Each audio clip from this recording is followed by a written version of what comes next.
Okay. I want to say thanks to each and every one of you for being here today. It's going to be a great day. I'm going to go through what I consider to be the very heart of my material. And people ask me a lot. They say, you put out a lot of material on your website. What is the main thing? If you had to tell me the main thing that I should check out if I check out nothing else that's up there, what would it be? And I always tell them the same thing. It's the material on natural law. If nothing else, that's the material that you need to understand deeply. So that's what we're going to be covering here today in an extended presentation format. I want to go through a few things before we actually get started. So I call this section Before We Begin. And the word begin is actually important here because that's really what this presentation is actually about. It's initiation. This is an initiation into really, really deep, esoteric material that has been hidden from humanity for millennia. So I just want to ask people before we get started, how many of you are new or relatively new to my work? By a show of hands, please. That's excellent. This is great. That is great news. I am so glad to hear that. Okay? What I actually didn't want is to come here and talk to a bunch of people who are already totally familiar with my work and have already heard it. So this is great. Okay? How many of you here today feel that the human condition and life on earth for humanity right now is tolerable just the way that it is? By a show of hands. That's also pretty good, because if that was the case, I was going to say, there's nothing for you here today. There's the door. Okay? So that's good, that we're all hungry for change. One of the big complaints I hear about my work, when I check in on forums or something, or read some YouTube comments, many people will say, there's nothing new here. I've heard this before somewhere else. This person covers this. I've read this in this book. Well, ladies and gentlemen, I have news for you. There is nothing new here. I am not going to present anything new. I am not going to present anything that has not actually been in existence and will continue to be in existence. I'm not making up new material. I call myself, I would refer to myself, Art said it the other day, actually yesterday when we were having dinner. He said, I consider you an aggregator of material. And I love that term. I love that description of what I do. I am an aggregator. I bring things together into a tapestry and then help to explain it in simple and easy to understand terms so that people can readily absorb it, take it in, and then do something with that information. So you will not be seeing or hearing anything new here today, okay? As the old saying goes in all of the old mystery traditions, there is nothing new under the sun. And what that phrase actually means, many people don't know what that phrase means. It means that the truth, it is singular and eternal. Truth has always been here among us, and it will always be here. It is our perception that must be aligned with it. So there's nothing new you're going to hear today, okay? These are eternal truths that have always been here among us. Another aspect I want to cover before we get started is about my presentation style. This is another thing that I get a lot of complaints about, and it's something that I have no intention of changing. Okay? My presentation style has been described by some as extremely intense and at times even combative. This is a word many people will use to describe my presentation style. Some of you here today are very likely to be angered by some of the things you may hear me say during the duration of this seminar. And I say, so be it. That's okay. If you get angry, that's okay. The fact of the matter is that truth itself, by its very nature, is belligerent. And I'll actually be putting up a quote to that nature later on in the presentation. The reason truth is belligerent is because it actually is at war. It's at war with the lie. It's at war with deception. It's at war with mind control. So truth can be belligerent. Many people don't want to hear it when they first encounter it. So I tell people all the time, I don't do this. I don't present this information, okay, to be liked. I don't do this to make friends, okay? I'm not interested in making a whole bunch of new friends. If it happens, that's great. okay? But that's not the reason I do what I do. I don't do this to be popular. I don't do this to make money. It's not a popularity contest. Telling people many things that they don't want to hear is not going to make you popular, or it's not going to make you a whole lot of new friends, okay? So those aren't the reasons I do what I do. To be honest, and I tell people this, and sometimes they get upset by just hearing this, I don't even really want to do this, okay? I don't want to do this with my life. I don't want to do this with my time, okay? As I already know, understand, and live the information I'm going to present. So I get this. I know this, okay? I don't need to keep going over this over and over and over again for my own entertainment, okay? The reason that I actually do this is because I recognize that in a time of such overwhelming ignorance of this critical information, this information which is capable of saving humanity from its current condition, all right? The fact that I do already understand this information places me in a position of moral obligation and responsibility. That's why I do what I do. I'm in a position of moral obligation to speak this information to other people in an effort to help to get them to understand it and live it as well. And that is the reason I do this. Every person here today who wishes to take real world value, practical value from this seminar here today, I'm going to ask them to make a deliberate and conscious effort to do two things.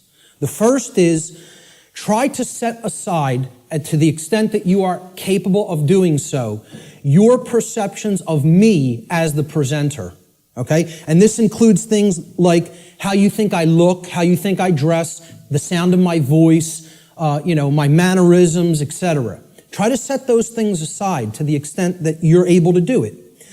And I know that's difficult for some. And I say this because paying attention to such trivialities will detract your own mental focus away from the information that is being presented today.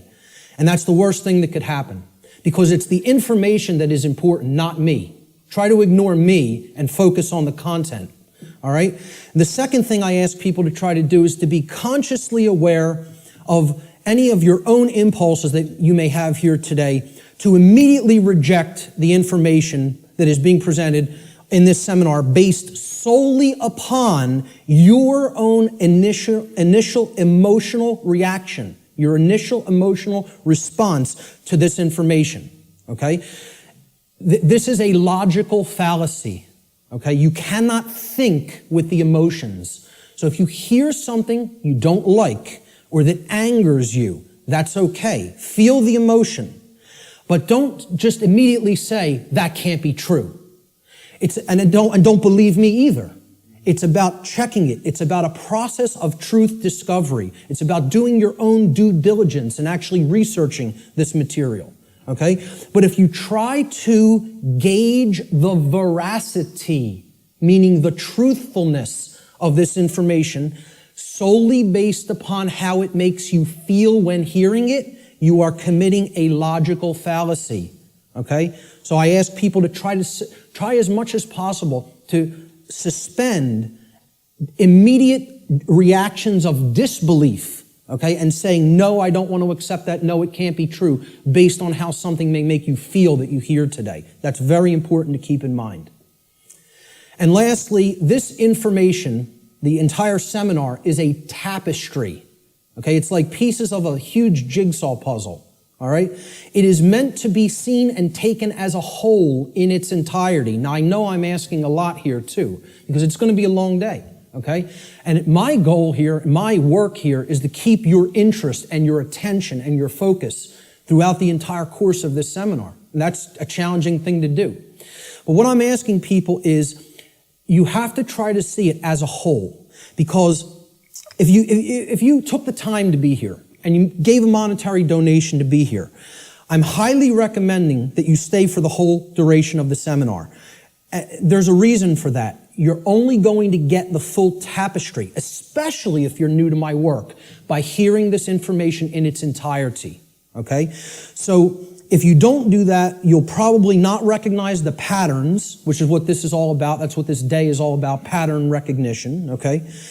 that are inherent to this tapestry of information. And more likely than not, you'll have wasted the time that you took to be here today and wasted the money that you spent to be here today.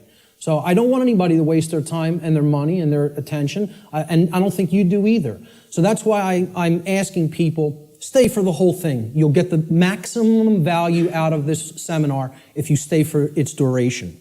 So with that having been said, let's jump into the material.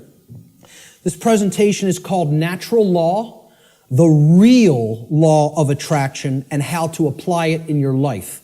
And I emphasize that term, real law of attraction. Many people will be familiar with the New Age variants of the so-called law or laws of attraction. And this is going to differ quite widely from what people have heard in the New Age community and in the New Age movement regarding what the law or laws of attraction are. These are the real laws of attraction you're going to be hearing today and hopefully understanding today. So let's start in. The first section is about teachability, the teachability of the student, okay? How does a student place themselves in the best position to learn? An individual's teachability, or their ability to learn by way of being taught by someone else, is extremely dependent upon the open-mindedness or closed-mindedness of the individual being taught. Low teachability derives from arrogance and rigid skepticism. But it also derives, low teachability also derives from naivete and gullibility. High teachability, on the other hand, derives from a balance between healthy skepticism and an open-minded willingness to learn and change. So we don't want rigidly skeptical people, okay, that don't have an open mind at all. And we don't want naive and gullible people that will accept everything they're told. We want to strike a balance between these two modes. This is called a teachability bell curve, okay?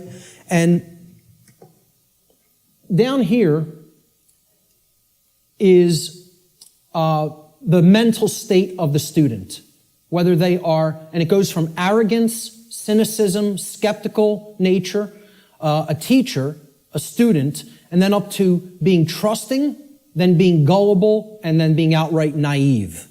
Okay, so that's the whole spectrum of teachability. The best position to learn is up here at the top of the bell curve. This means you will learn the most if you are here. And that means you're in the balance between teacher and student. It means that you're somewhat skeptical and you're also somewhat trusting. It means that you're able to hold a proposition in your mind without accepting it or rejecting it immediately. It means you will consider the information with an open mind, okay, somewhat trustingly, but also somewhat skeptically. All right? That's going to be the mental state we want to attempt to keep during the duration of this seminar, and therefore you will be in the best position to learn. Of course, as we already said, the poorest positions to learn, the things that, if you're in these mind states in arrogance and rigid skepticism and naivete and gullibility, you're not going to take very much away from this seminar. Okay? So we want to remain at the top of that bell curve if at all possible. Human beings should consider with great care where their information comes from, the source for the information. And this is because by refusing to present certain information and by influencing people to dismiss, to dissuade them from looking into certain information because they're telling you that it's unimportant or unnecessary to consider, many modern institutions like media, like so-called education institutions, are seeking to actually control human perceptions, or let's call it outright what it really is, to control the mind, okay? And therefore, to limit what human beings may even come to understand, and therefore by limiting what they are coming to understand, they're actually limiting what they're able to do, what they're able to change, what they're able to create in the world, okay? So you have to be skeptical of where your information comes from. And that's why I tell people at the very beginning in my lectures, do not believe me. The worst thing you could do is believe what I'm telling you. You need to look into it for yourself. And most of all, you need to do personal introspection to really feel inside of yourself whether this information resonates with truth. Everybody has that intuitive capacity. That also has to be turned on and engaged and used. All right? If anybody is coming to this seminar from the perspective of modern, organized, institutional bodies, meaning political thought, political agendas, political organizations, religion, religious thought, religious organizations. I'm talking about organized religion here, okay? What I call scientism, not real science, but scientism. Science as set up by institutional bodies to be rigidly skeptical belief systems that blot out anything that could possibly say anything to the contrary of their pre-existing beliefs. I call that scientism. Okay? And of course, the New Age movement, which you could group that in with religion. It's just it's for those who don't fall into the religious mindset. This is an alternative religion proposed for them, and they call it the New Age movement. And I tell people, please don't think this is going to concur with any of these belief systems, with any of these boxes for consciousness. This presentation is going to shatter these boxes. It stands outside of all of these because these are limiters for perception and thought. They want to place everything in a box, say nothing outside of this box is fit for human consumption, so do not go there. And as a result, they act as a mind control influence. The other and biggest limiter of the human perceptions and the mind, and ultimately of our behavior, is money itself. If you want to talk about the biggest religion, if these other religions aren't big enough and powerful enough for you, there's the one that is the ultimate power in the world, the ultimate religion, the God of this world, if you will. Okay? So what I'm basically saying here is if you're already in a mindset approaching the, let's call it the discovery of reality or the exploration of reality from any of these perspectives, you will be sorely disappointed here today by what you're going to hear. Because the information here falls well outside of any of these institutional limiters for consciousness. Okay? The requirements for creating change and the role of knowledge. Let's talk about these concepts for a moment. Human beings everywhere say that they want certain things in their life. And they say that they want certain things to be present for all humanity. Okay? We say we want certain conditions to be present for ourselves and our species as a whole. And we say we want things such as happiness, health, peace, prosperity, freedom, etc. And all these things are great things to aspire to. And we say we want them. Most people will say and tell you we want these things. All right? However, I don't really feel that they're truly being honest with themselves. Okay? They'll say they want them, but then when you tell them, well, those aren't automatic conditions. They don't just magically manifest. Okay? There are requirements for obtaining these conditions. Okay? And people wouldn't say they want these conditions if these conditions were already omnipresent. Right? They're saying that they want something because they don't have it at all, or at least in fullness. Right? So when you tell them there's requirements for obtaining them, many people will say, oh, well, I may not be willing to go there. I may not want to exert that much effort. And they believe that somehow they're going to magically get these things. Right? Well, this is what the real laws of attraction are about. It's explaining conditions that you want don't just automatically manifest by thinking of them or just having a feeling about them. This is a New Age deception. There are requirements for obtaining the conditions that we say we want. Requirement exists in nature. It does exist. If you want something to be different than the way that it already is, than the default conditions, then requirement exists. If you're okay with things being the way that they are now, requirement doesn't exist. There are no requirements to creating change. You just accept the default conditions the way they are now and go on with your existence and accept it's going to be this way and possibly get worse. But if you want real change to happen, requirements exist. And this is what many New Age teachers will not tell you, or they'll outright deny that requirements exist for creating real change. Specific requirements exist in order for human beings to obtain the conditions that they say they want. If the requirements for obtaining those conditions are not met, those conditions do not just magically manifest by magical means automatically. That's not how it works, folks. And that bursts a lot of people's bubble right off the bat. This is a key concept to understand. So what are these requirements? We need to know certain things. Knowledge is required. Knowledge that will spur us to action. That's what's required. Okay? Since human beings as a species do not already have the things that they say they want, and again, at least not in fullness. If we want to split hairs, we could say we have a modicum of what we may say that we want, but we don't have it in the fullness that we will say that we want it, especially societally, globally. Okay? So since we don't already have these things, it follows logically that the knowledge of the requirements to obtaining these things, okay, either must be absent. The knowledge is not present anywhere.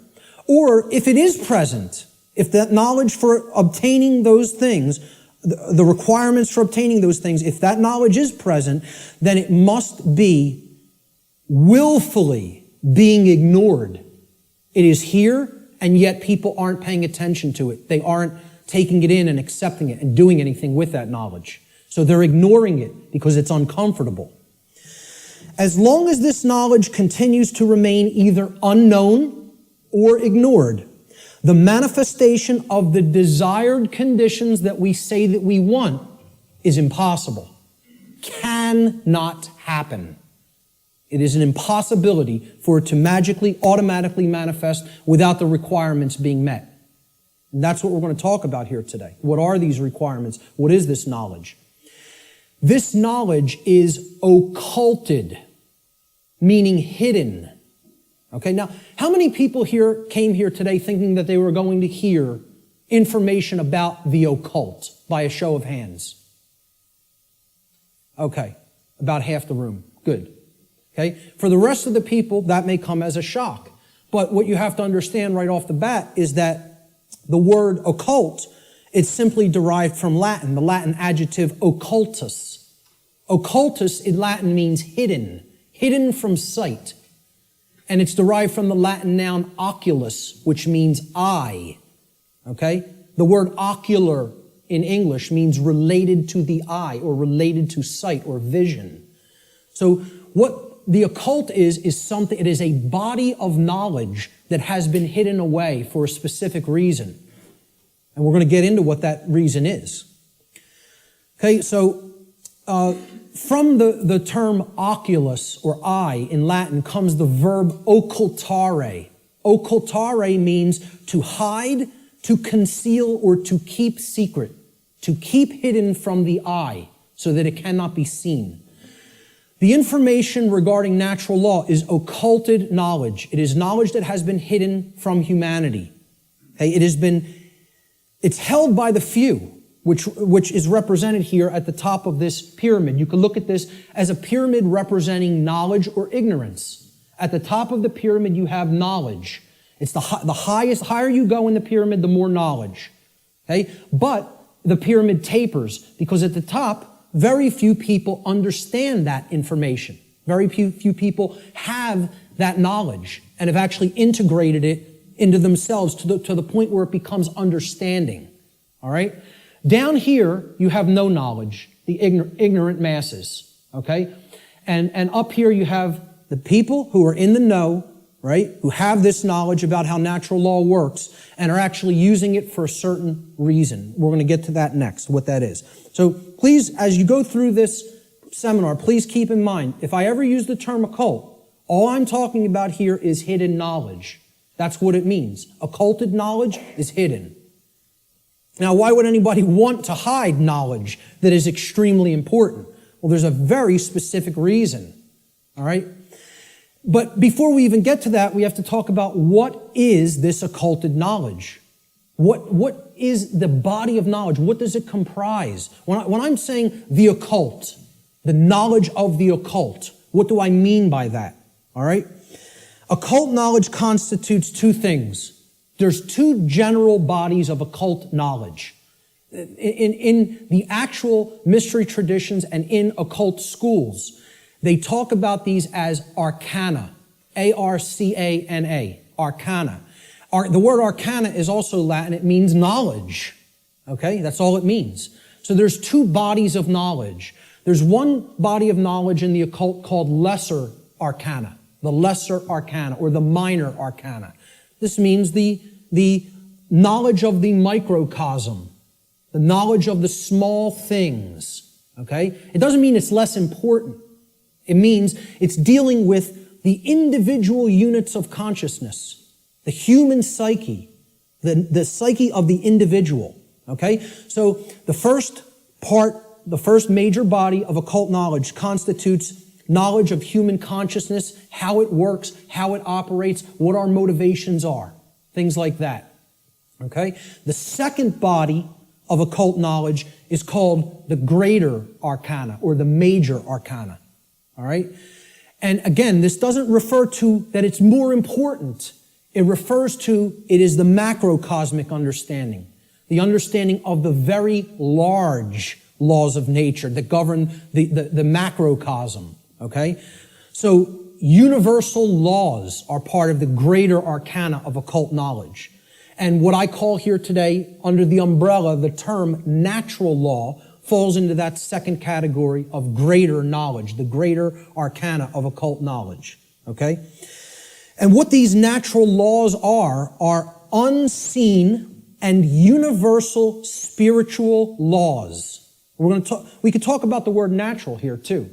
Natural is derived from Egyptian and other Middle Eastern tradition languages, okay? The word netter in Egyptian, which would have been spelled without vowels, if we transliterated it, it would be NTR in English. Netter means spirit in Egyptian, in ancient Egyptian. The suffix al, even in English today, but if you go back into Arabic languages and ancient Middle Eastern languages, al as a suffix actually means of or related to, or having come from, okay?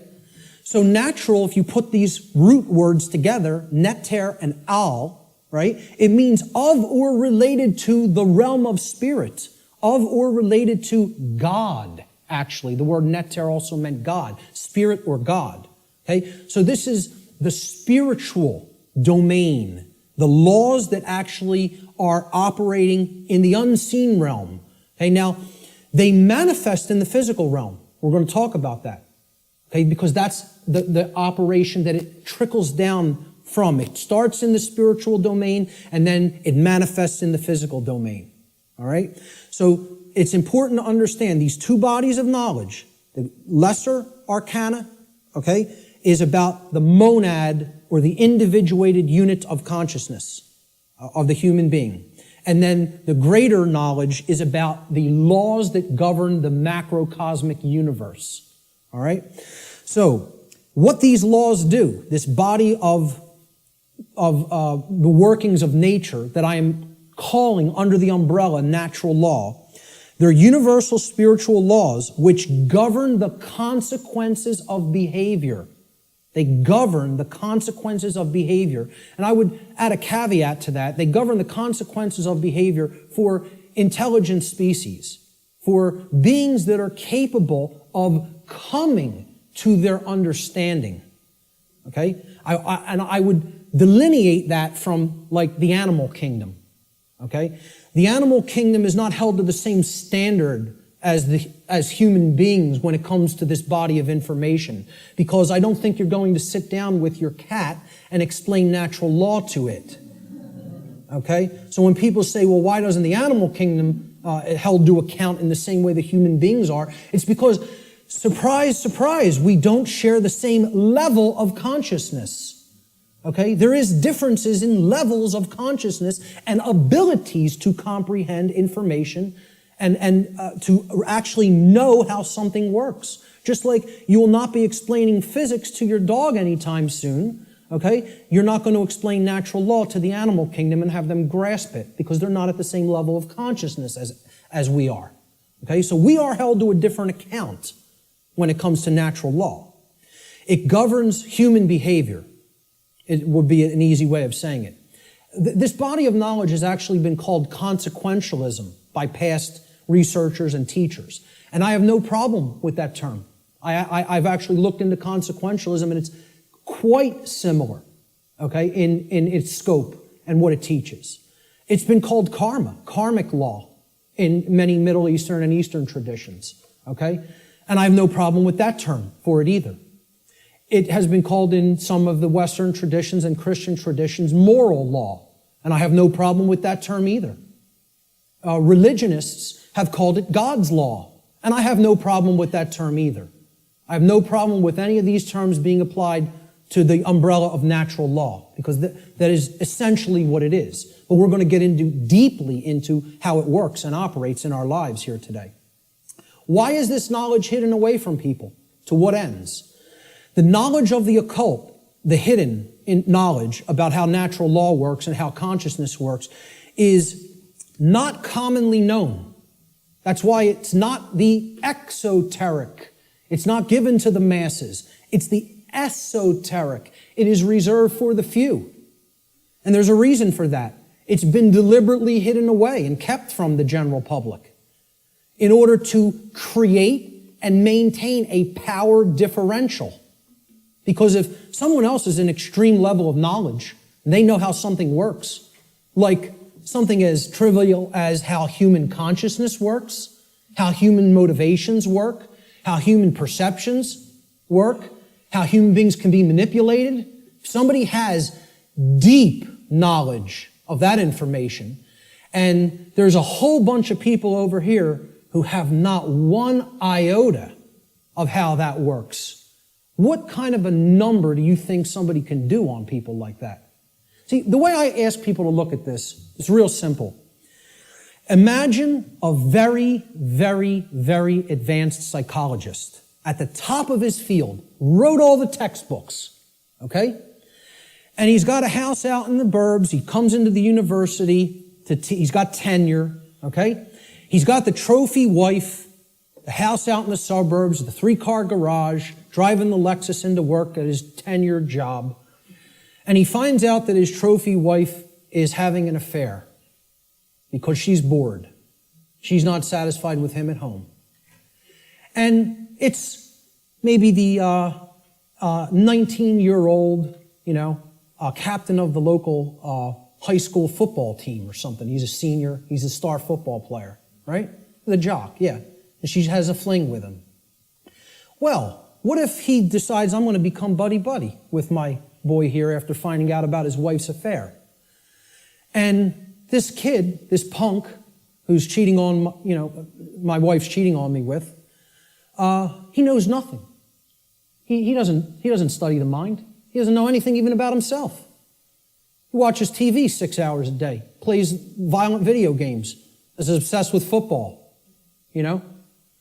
What kind of a number you think that psychologist can do on that kid? Total number. That's the answer, exactly. That's right. He could do a total number on him. He can gain his confidence. He can get into his head. And I guarantee you give him a little bit of time, he could screw up his life based on what he knows and how he would be able to manipulate based on his hatred of that person. Well, guess what? That's the position humanity's in. We're that punk jock. And I'm not saying we necessarily did something to deserve it, but we're in that same position where the people with this knowledge at the highest levels, they hate us. And they're doing a total number on us because we don't have this knowledge. And until that changes, don't expect the playing field to be leveled. Expect it to get worse. Okay? The knowledge is hidden to create and maintain a power differential. between those who hold it and those who are ignorant of it. It's that simple. The knowledge of natural law and its operations constitutes what I call the most deeply occulted or hidden information that exists on this planet. You will not find any more hidden information. This is the thing that all the distractions are there for, to keep you from learning. The endless trivialities, the nonsense you hear on the news, all the video games, all the nonsense television, the sports, it's all there to keep people from understanding this. And I can't get you to accept that or believe it, and I don't ask you to believe it. I'm telling you that's what they're trying to, from my years of being inside occult traditions that are very, very dark. I'm telling you, this is what they don't want you to know. From firsthand experience. How many people here today know that I was involved in the dark occult in my past? Good. Great. Okay. The powers that be want to seek to keep this information hidden from the people of the earth at all costs, because understanding this information about natural law will level the playing field and put an end to the currently entrenched systems of control that are operating on the earth. We should very clearly make a distinguishment between nescience and ignorance so that people fully understand the difference between these two concepts. How many people even have heard the term nescience? Very few. This is a word that has practically been sanitized from colloquial English, practically been sanitized from the English language. And there's a reason for that too. There's two contexts to not knowing something. The first context is nescience. Okay? Nescience comes from the Latin. The prefix ne in Latin means not or not present or absent. Okay? And then sciere in Latin means to know. It's where we get the word science from. Okay? So you put them together, and nescience, it actually, those two roots form another word, nesciere. Nesciere in Latin means not to know, to not understand. But there's a connotation to it. It means to not understand because the specific information that you may be having a desire to understand is completely absent. It is not present, and you cannot actually aggregate that information. You can't bring those pieces of grammar together to form the sentence. Okay? It's not present. Okay? So you don't have it at all. It's unattainable. This should be clearly delineated from ignorance. Now, nescience is not someone's fault. The information just isn't there. Okay? You can't be blamed for nescience. There is no blame in nescience. The person who is nescient is not to be blamed for being nescient. The information simply wasn't present so they could take it in and then come to understand it. Ignorance carries blame. This is another thing. People want to think in the New Age movement there's no such thing as. Nobody's to blame. And that goes to that there's no cause for anything that's happening, as you'll hear a lot in the New Age circles. Okay? I very strongly put down these notions, or attempt to. Okay? There are causes and effects. There are people who are responsible for what is happening. There is blame. Blame exists. Okay? There are people who are culpable. We're going to talk about moral culpability later. So ignorance has blame attached to it and responsibility attached to it. Okay? It comes from the Latin verb ignorare in Latin. And this means not to know, just like nescience means not to know, but in a completely different connotation. The connotation of ignorance means you don't know even though necessary information is present and right there before you, because you have willfully refused or disregarded that information. Whether you've refused it because it made you feel uncomfortable, or whether you disregarded it because you felt that's not important for me to know. I don't need to know that. Or you feel you already understand something that contradicts with what's, the new thing that you're hearing or seeing. Okay? So, when you willfully disregard something, okay? If I wanted to willfully disregard the gentleman sitting in the front row, he's present. I could just pretend he's not here and ignore him. That's what ignoring is. This is why I try to say to people, the impact of the word is almost lost to us, of the word ignorance, because of the way it's pronounced. I tell people, start pronouncing it ignorance. Ignorance. Then people will hear the word ignore in it, and the connotation becomes clear. It means you're ignoring it. Ignorance. Okay? That's how I like to say it now, because the connotation is clear that way. The information is there, the truth is there, and somebody wants to ignore it completely. Now, that is inexcusable, and there is blame that is attached with that. So what I ask people all the time is, do we have a nescient society, or do we have an ignorant one? Do we have an ignorant one?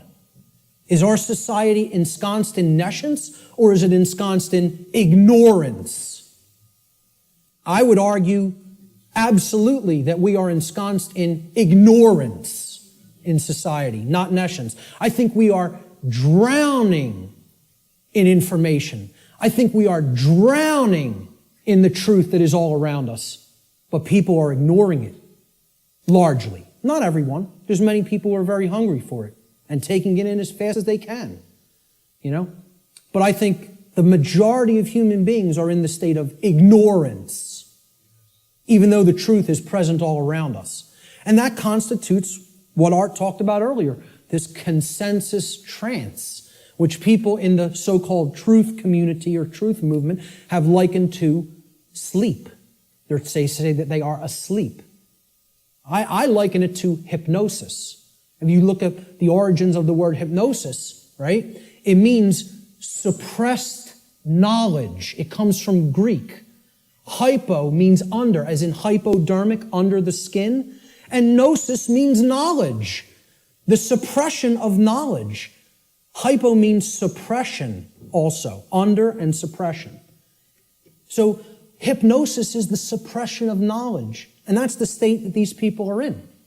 And it's done by themselves. It's not, see, we have to stop looking at this as a victim relationship. This is a willful choice.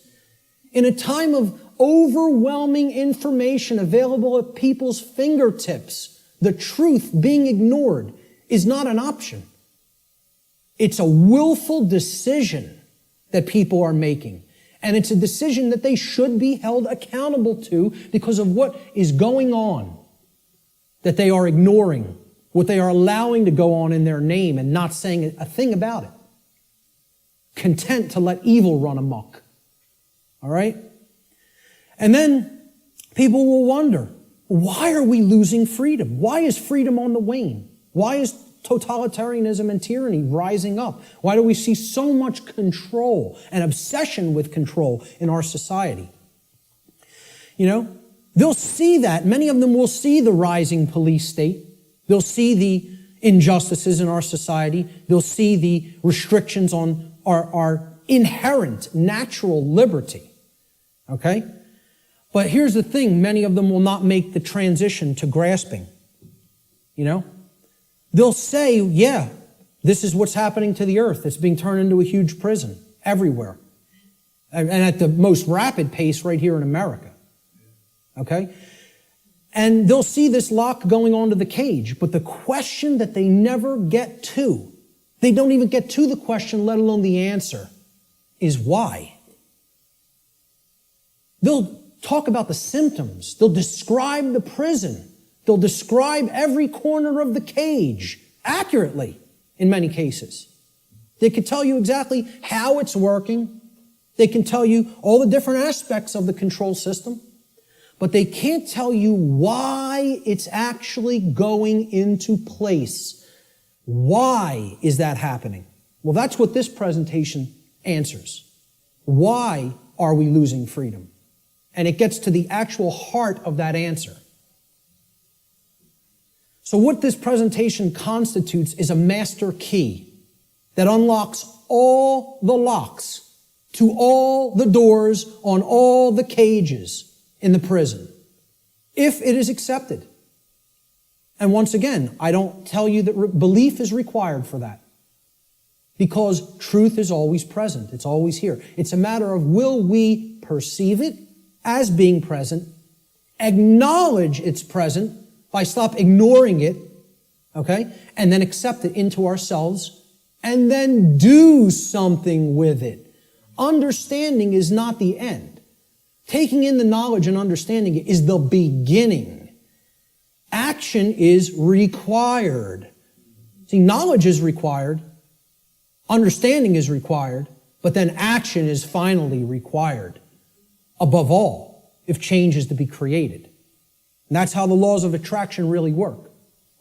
So, will people as a whole, as a society, accept that master key? I can't answer that question. All I could do is try to place it into their hands. After I have taken that key and unlocked my personal prison, my personal cages, and freed my mind, all I can do is try to help people to see, here's how this key works. Here it is. Here's the information that constitutes that key. And here's how you put it to work in your life. That's all I can do. Can't make anybody take it. Let's look at what problem solving entails, because that's really critical to understand if we're going to get past this stage and where we're at in our stifled evolutionary development as a species. There's a few main steps to solving problems, any problem. Doesn't matter what the nature of the problem is. The first is you have to recognize that the problem exists. Recognize that there is a problem to begin with. And I think by asking the question, is everybody content with the way things are? And nobody raised their hand. I think that's great because it at least acknowledges to me the people here today recognize we have a problem. And that's healthy. That's good. Okay? Many people out there don't believe we have a problem. You know, they like this place. They like the world the way that it is. You know, which is unfathomable to me, because to me it's a living hell. And that's not because of how my own personal life is going. I'm very content with my own personal life. I have no self-inflicted suffering in my personal life. I don't create problems for myself. My life goes on very well according to how I live it without hurting anybody else. The problem is other people.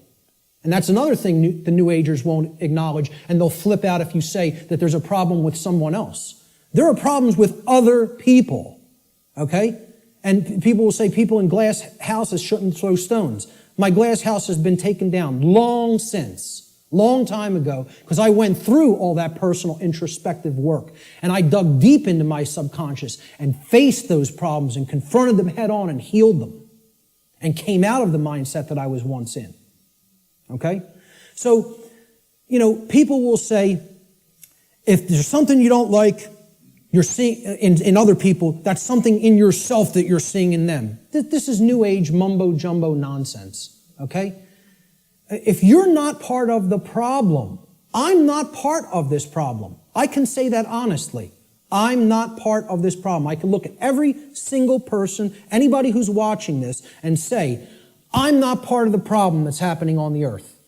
With all honesty and knowing that I am telling the truth with that. Okay? But see, at one point, I was part of the problem. And a big part of the problem. Okay? What I had to do at some point is stop doing this and pointing out and saying the problem lies elsewhere while I was still part of it. And then I had to do this and point squarely at myself and say, what do I need to change here, and finally here in the guts, in the courage? You know, people will say, yeah, change happens in the mind, it happens in the heart. But lastly, it happens in the guts. We need to generate what I call the heart, mind, guts. Okay? You got to care enough to know and then put it into action. The heart, mind, guts. Okay? That taking action is the most important step when it comes to creating change. And we're going to get to that in a moment. But the whole point here is I had to look at what I needed to change about myself in my thoughts, my emotions, and my actions, and then change those things in myself. This is what most people want to run away from.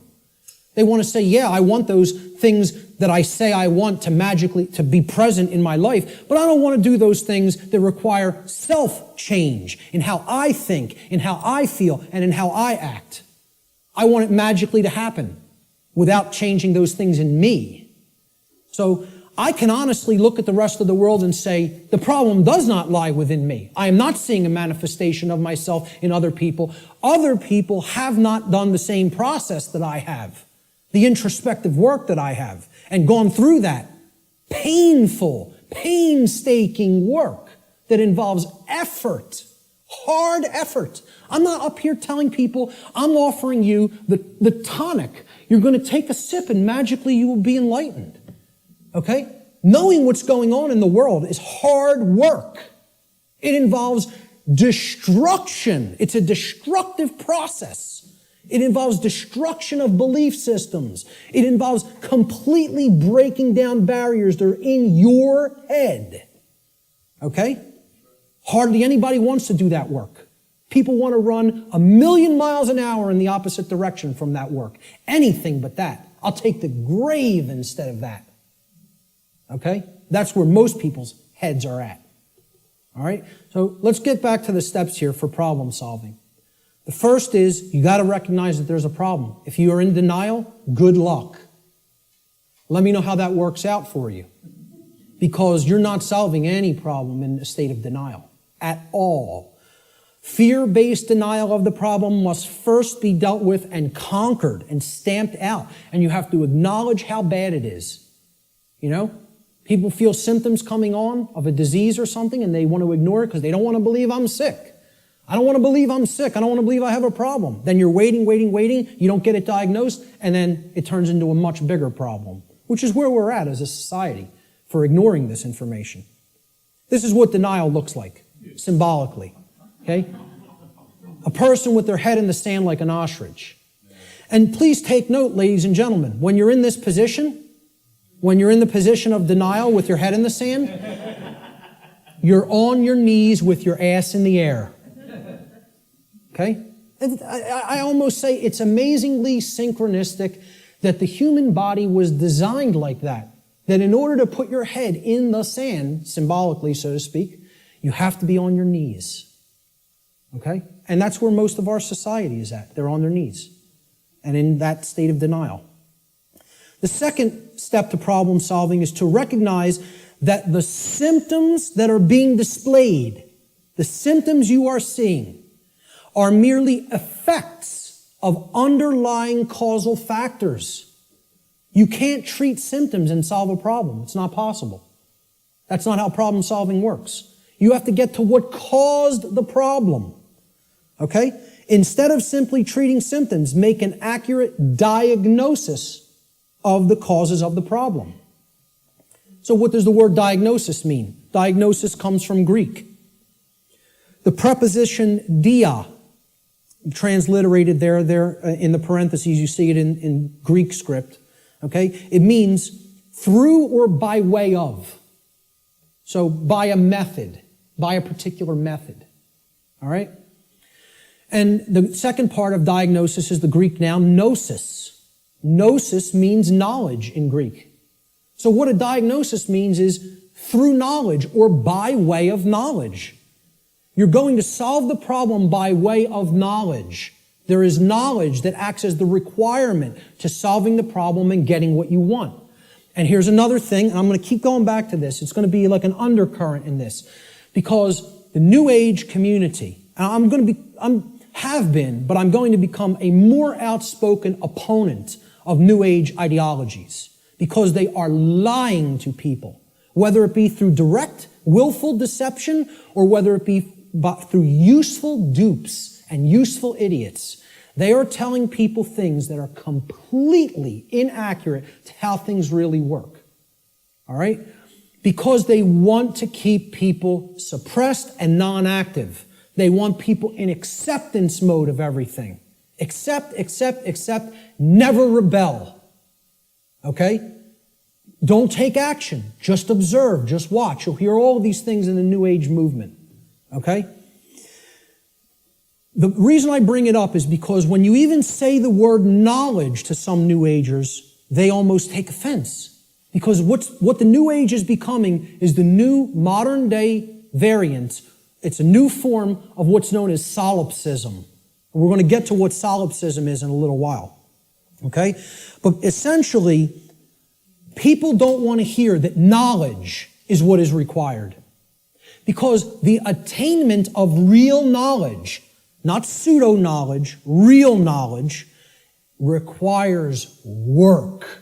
It requires effort. It requires reading. It requires listening. It requires watching. And you know what most of all it requires that people don't want to give up? Who can tell me? Time. Thank you, sir. It requires time.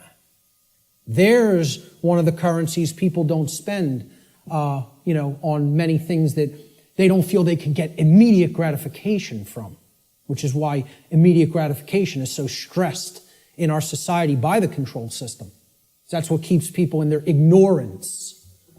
So a diagnosis means if you're going to get well, you got to have the knowledge of the underlying causal factors that led to the creation of the symptoms.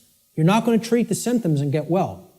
You got to have the knowledge to get to the causal factors, to find out what cause put this into effect. And we're going to talk a lot about cause and effect. The third step to problem solving is, through the knowledge that you've acquired now, via making an accurate diagnosis of the problem of the causal factors, right? You're going to then put that knowledge into action. Understanding what created the problem is like step 2, right? Stop being in denial. Understand what caused the problem. Act on the knowledge you now have to solve the problem, to make it right. Okay? So action is required. We make the diagnosis, then we have to take the required action necessary to rectify or to set right, which is what the word rectify means, the causal factors that led to the manifestation of the problem. Let's talk a little bit about the concept of what truth is, how I refer to truth in all of my work. Because people have a real deeply mystified concept of what truth is or what it means. They'll get into all these really deep abstract discussions of the mind of God and, trying to get into quantum theory and everything. This is mystification of the concept of the truth. And we have to demystify it. We have to bring it down to real simple, easy to understand language that anybody can comprehend. And then really completely delineate that from perception of any given thing. Because the two are not the same. When people say perception is reality, nothing could be farther from reality than that statement. Perception is not reality. Okay? It is just what it says, perception. Seeing through, perceive, to see through something. Like a lens or a filter. Okay? I perceive things differently without these glasses. That's one perception. When I put them on, I perceive things quite differently and more clearly. Okay? Well, that's how human perception works, like a lens. It's a filter. Okay? But what's there is the same thing. What's there is the same thing. All that changes how I perceived it. All right? So let's look at this concept. Truth is objective. That means that it's not dependent upon the perceptions of human beings. No one wants to hear that. That is a direct assault, a direct frontal assault on the human ego. Because everybody wants to hear, my perceptions are important. And we want to also believe my perceptions are accurate. Okay? Now people will say, well, what makes you say your perception of this topic is going to be accurate? That's because I went through the process of having to admit over and over and over and over and over again, endlessly, how wrong I was about my former perceptions. I went through that destructive process of breaking down my former belief systems, of breaking down my former emotional patterns, of most of all, changing my behavior. That's the thing that's the most destructive because we get attached to our behaviors and patterns. So asking people to change, I recognize it's not easy. It took me probably about 8 years of my life to do it. Most people don't want to spend a minute on creating personal change, let alone 8 years. And, when I look at myself, in all honesty, again, none of this is to sound egoic or to toot my own horn, but I look at it like I was a mild case of ego entrapment, a mild case compared to where I see other people at.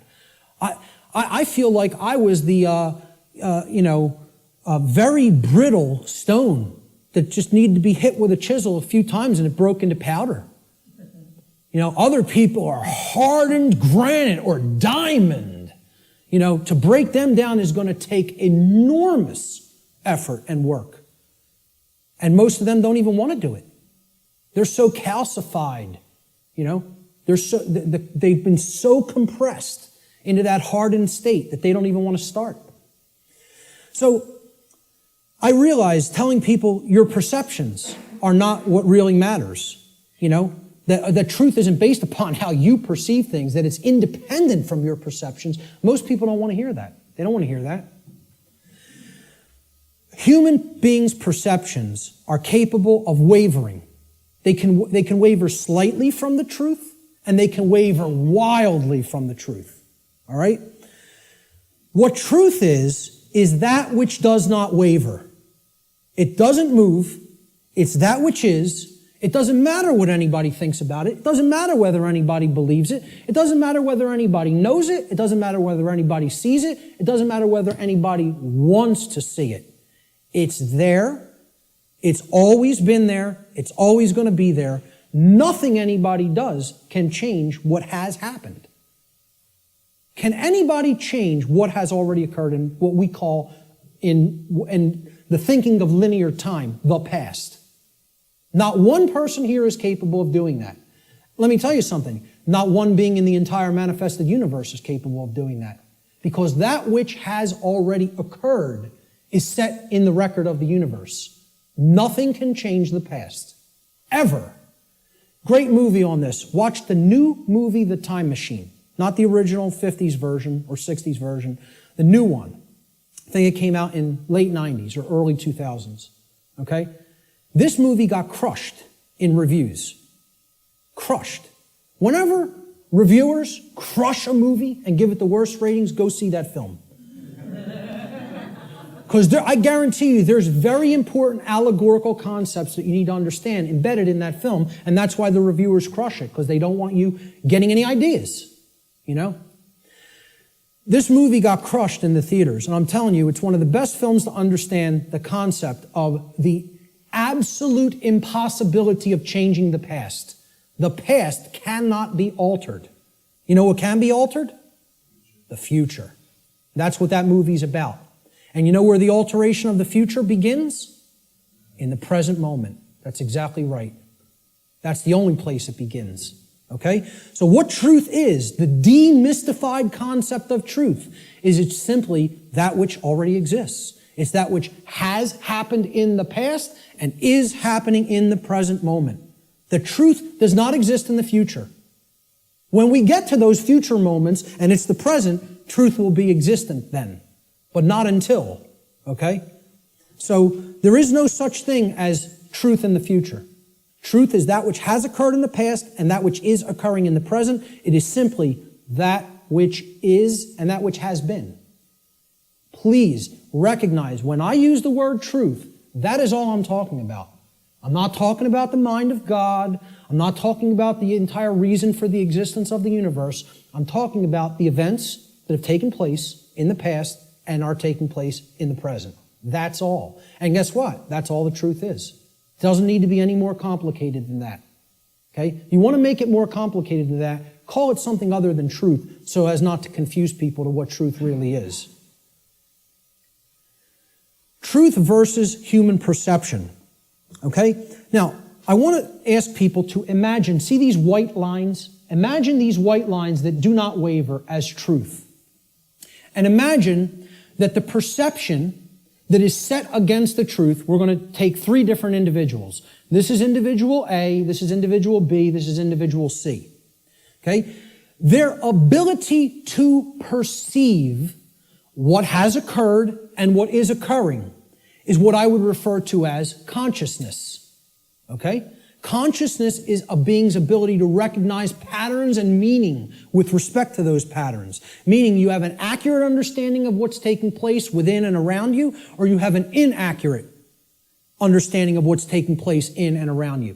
If your consciousness is high, meaning it's at a high frequency, okay, that means you're going to have more of an ability to understand and recognize the patterns. If your consciousness is low, you're at a low frequency, you're going to see the pattern less. You're not going to accurately perceive. So I liken this to a waveform. In simple, physics, a wave, this is a simple sine wave, okay? It has its crest here and its trough here, okay? And then the pattern repeats, goes up to the crest, down to the trough, and it repeats over again. The distance between the either crests or troughs of the wave is called the wavelength, okay? The longer the wavelength, the shorter the frequency. What that means is how frequently is it going to be intercepting the line that represents truth? How frequently is it going to be aligned with this line, which we are calling truth? Okay? Now, can everybody just, with that explanation, understand this simple model and what I'm talking about here? Is that clear? Okay, because it's important. Because this is a low frequency vibration. It's a low frequency wave. A wave like this, if it was an audio wave, would produce a low frequency, would produce a low bass tone. Okay? As we go up to a higher frequency, you can see the wavelength is shorter, meaning that it intercepts the line which represents truth much more frequently. We can count them. 1, 2, 3, 4, 5 here. 1, 2, 3, 4, 5, 6, 7, 8, 9 there. Okay? So this is a higher frequency vibration. And we go up to an even higher frequency. Let's say person C has this consciousness. They have a higher frequency. Okay? And they're intercepting the line that represents truth, much more frequency. I won't count those out because there's a lot of them, okay? The higher the frequency, the more in tune with truth we are. What would happen if this frequency became infinitely high? What would it become? It would be indistinguishable from a line. And therefore, someone would be aligned to that which is. The higher the level of consciousness or frequency, which is their perception of reality being accurate, okay? Not wavering as much from the truth, because it's hitting it in more places. We would basically, this wave would turn into a line at some point, the higher the frequency went. Think about this in sound, right? You hear a low bass tone, it's like, then it goes up, and it would go eventually outside the range of human hearing, because the frequency went so high. Same concept here. The higher the frequency, the higher the perception of reality, the quality of the perception is going to be. Okay? The concept to keep in mind here is perception is not reality. It's the filter we see reality through. What the human being's work is to do is to align their perception to the reality which exists, which is truth. We need to set aside what we want the truth to be and look at what it is. What it is altogether different than what we want it to be. But until we recognize what it is, we're not even in a position to make an accurate diagnosis of what's going on and therefore create what we want it to be. So I'm going to give the first quote here, comes from a gentleman I personally greatly respect. How many people are familiar with Travis Walton, by a show of hands? Hardly anybody in the room. Wow, 2 people. Amazing. And I know Barb is in the back because we've met him personally. I spoke with this gentleman at a conference last year in 2012. And I just want to say, I just think he's a totally genuine individual. I don't care what anybody thinks of me saying that, okay? I believe him. Do I know factually that what he claims happened to him did? No, I do not. But I believe what he is saying for a reason. when I am around somebody, especially for any length of time, I think my intuition is good that I can get a feel for their heart. Okay? And when he's telling you stuff, it's very consistent. And in his book, he asks people, you need to listen to my whole story, suspend your disbelief for a minute, and then do your research, and then make a judgment call. Do you want to believe me? Do you think I'm telling you the truth? Do you think I'm lying to you? And then make up your own mind. Okay? And who Travis Walton is, he claims that he was an abductee, that he was taken on board an extraterrestrial craft at a point in his life. He disappeared for days. They were out looking for him, and his best friends were accused of murdering him. And he shows up 5 days later in like deplorable conditions, out on a country road someplace. But anyway, again, I spoke with him back in 2012. I just bumped into him again. We were just at a conference. I'm bringing this up for a reason. We were just at a conference in Philadelphia where he spoke. And this quote, I feel I would start, if I was going to quote somebody, I was going to make this like the first quote in the presentation today. Travis Walton says in his book, which is called Fire in the Sky, he said, I have come to realize that the biggest problem anywhere in the world, the biggest problem anywhere in the world is that people's perceptions of reality are compulsively filtered through the screening mesh of what they want and do not want to be true. Now, when I read that in his book, I got chills up and down my spine. Because I said, this meshes exactly with what I'm talking about in my section, in my presentation called Truth versus Perception. And he's encapsulating it in a sentence perfectly. All right? We want things to be true. That doesn't make it so.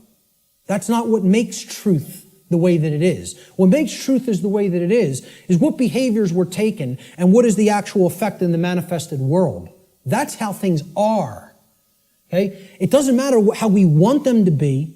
They may be a completely different way right now than we want them to be. And I would say for the people in this room, they are a completely different way than we want them to be.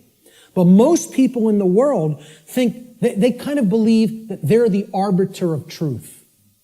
And that's a bad place to be in. That's a very, very low level of consciousness. To think that if I don't believe that it's this way, it's not this way.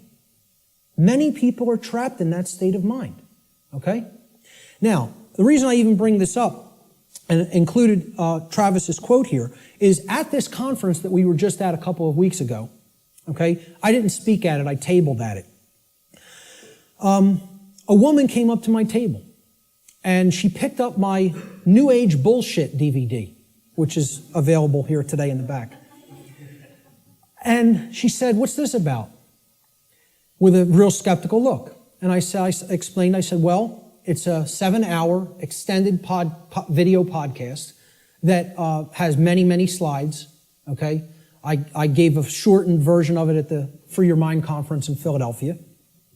And this is the extended version that goes deeply into the deception of the New Age movement and how it is a religion that is designed to suppress the masculine side of the personality, which is the side that actually takes action and creates change. Okay? And that's, of course, pushed by the sacred feminine, which is care and creativity, and compassion.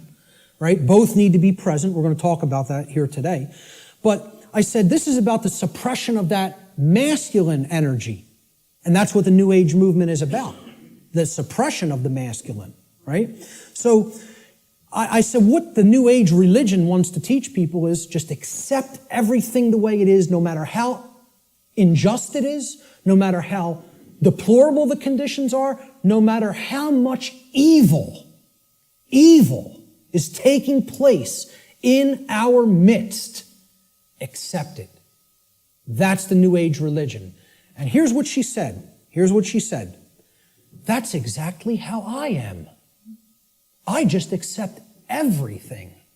I don't make any judgments on anything that occurs, no matter what it is, no matter how it's perceived. You want to perceive it as evil? That's your judgment. I said, yes, it is my judgment. You know why? Because it's evil. It really is. There is such a thing.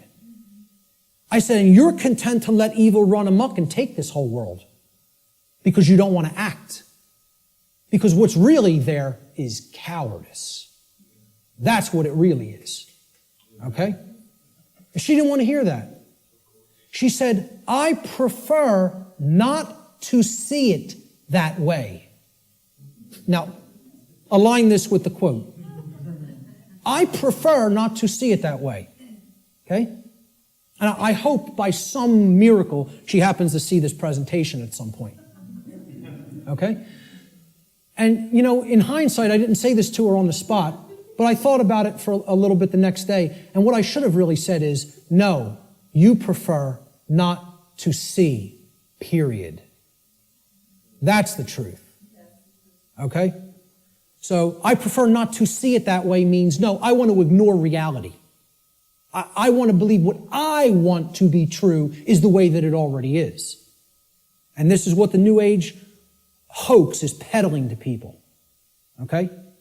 So, great quote that I thought accurately sums it all up. See, this woman also told me that she is a follower, quote unquote, of the New Age ideology that is referred to as the Course in Miracles. How many people have even heard of this?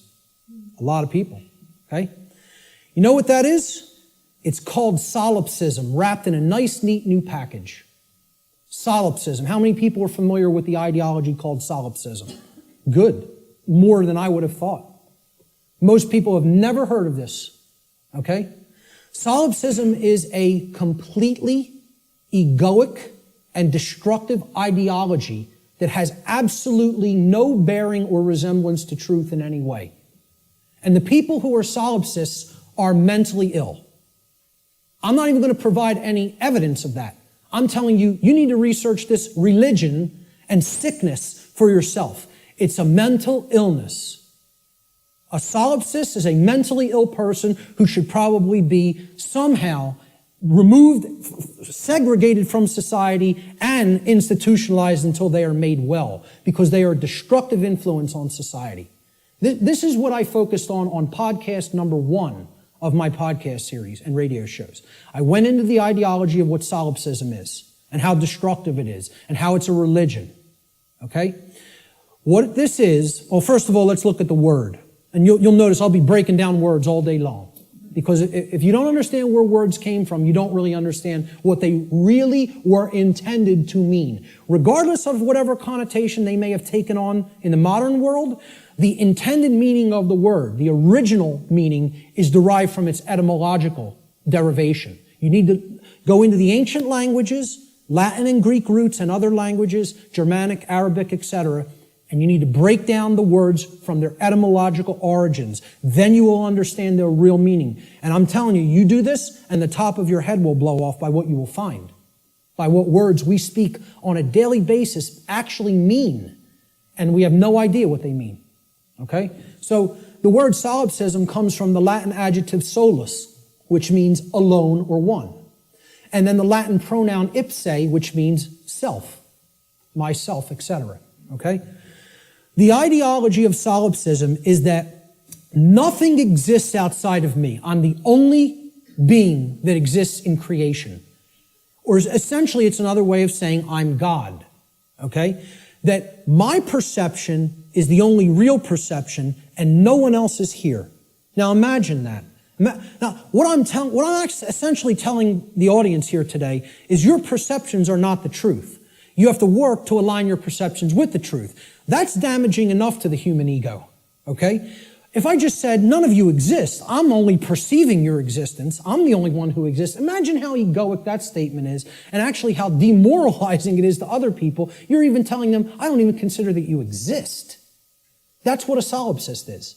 They believe the universe is a big illusion created somehow for their amusement. And that there's no objective reality that you don't exist, you don't exist, you don't exist, you don't exist. I'm the only one who exists. And that's not mental illness. We don't diagnose that as mental illness. Okay? I don't care if you want to accept the notion everything is one. I personally accept that notion. I do accept that we are all one. That doesn't mean you're not existent in the physical domain right now as I'm talking to you. Of course we all exist here. We are in the physical domain, okay? The whole point is these people want to believe the entire physical domain is such an illusion that nothing that takes place in it matters or has any significance and should just be watched and nothing should be done to change it. And let me explain what this is, folks. When I was a Satanist, okay, and I was working inside the Church of Satan and other dark occult organizations, they have a set of sins, believe it or not. They don't look at them as sins in the same way that, religionists look at sin. But they have the things that, these are behaviors and thought patterns that should not be engaged in by the dark occultist themselves, by the magician, if you will. You are not to engage in these behaviors, but we are to peddle them to other people. We are to get them to engage in these behaviors. Okay? You know what the first one is? No, it's not. That's the second or third. I think it's the third, if I'm not mistaken. I don't have the list handy. But the first one is stupidity.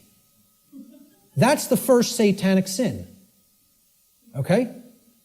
For the dark occultist.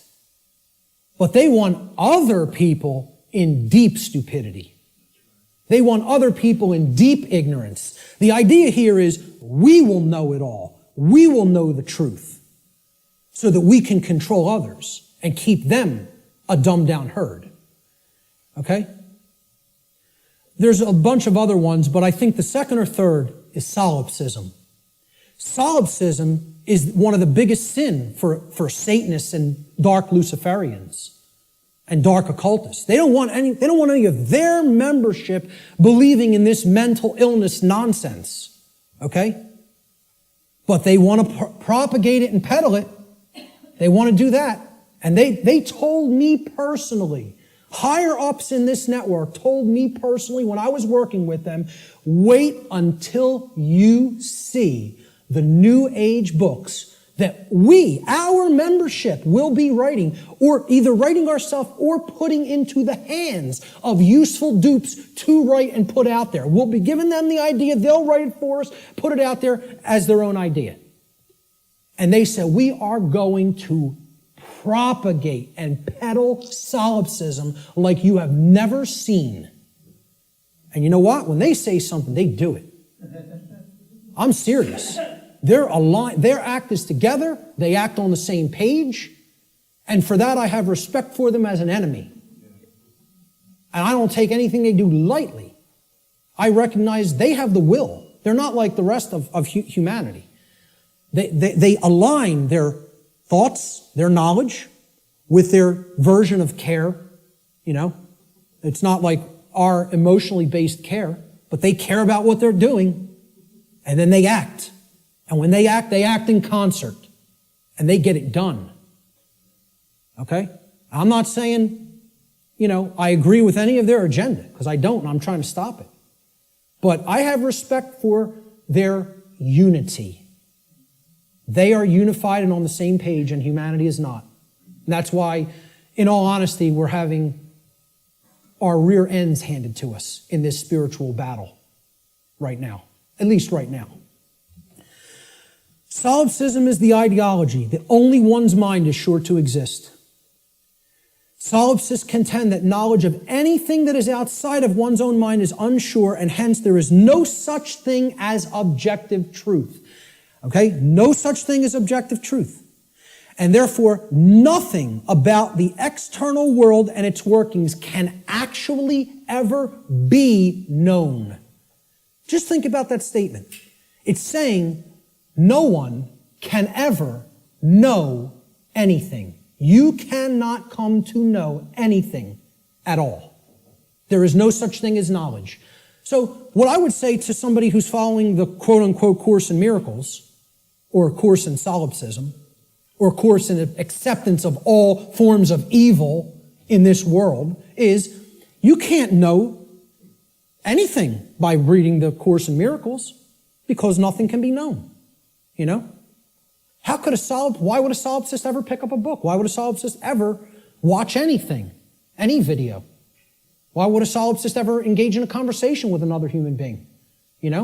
Tell a solipsist you can't know that you're going to fall off that cliff, so why don't you go try to walk over it and see what happens? Because you can't be sure of anything.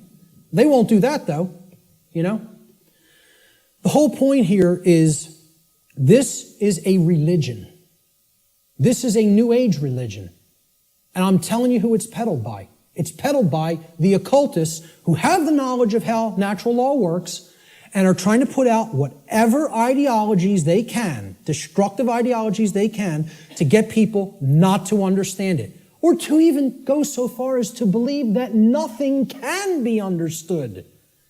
Why would you bother to look into natural law? Nothing can be known. It's unbelievable that anybody would be so gullible and naive to fall into this mindset. Let me just tell you what it really is. It's a person who has given up on life. They feel that it's so difficult to know anything and they don't want to do the work to come to that level of knowledge that they've just said, I don't believe it can be known. That makes me feel more comfortable in my ignorance and laziness.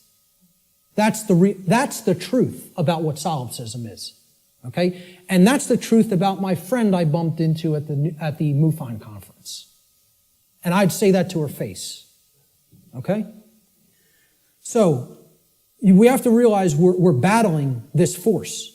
This religion is on the rise. Solipsism is on the rise. More people are becoming solipsists or solipsistic in their beliefs, in their thought processes. Let's look at some basic definitions and working definitions. Now, first thing we're going to define is definition. Let's define what a definition is, okay?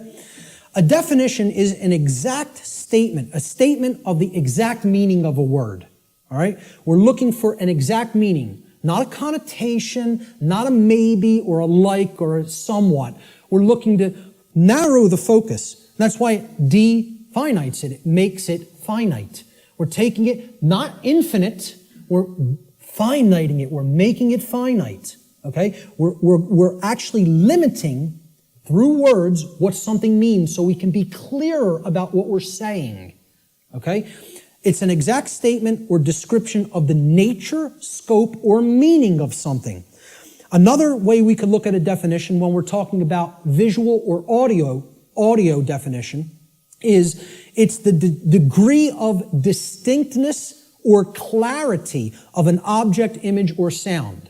Okay? So why do people buy HD TV sets? They want higher definition. They want a higher clarity of the picture. Okay? If you have high definition audio, for audio files, they won't accept anything but high definition audio, because in comparison to low def audio, the clarity of the sound is very good. It's much better. Okay? So that's what definition is. It is all related to clarity. When we use it in conjunction with words, it means the clarity of the meaning is amplified. Okay? And when it's with a picture, the clarity of our vision, of ability to see what the picture is, the information in the picture is amplified. And same thing with sound. The more accurate the definitions that we have for words or concepts, the better our clarity of meaning and therefore our understanding of those concepts, words or concepts will be. So definition simply means clarity of meaning when we're applying it to words and concepts. So therefore, let's define natural law. So this is what we're going to be talking about for the rest of the day. We have to define it. The simple definition of natural is inherent, having a basis in nature, reality, and truth, not made or caused by humankind.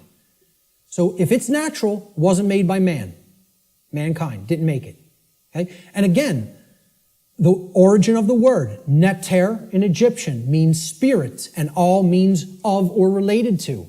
So of or related to spirit. It is all of nature, the spiritual domain. See, this is the other part.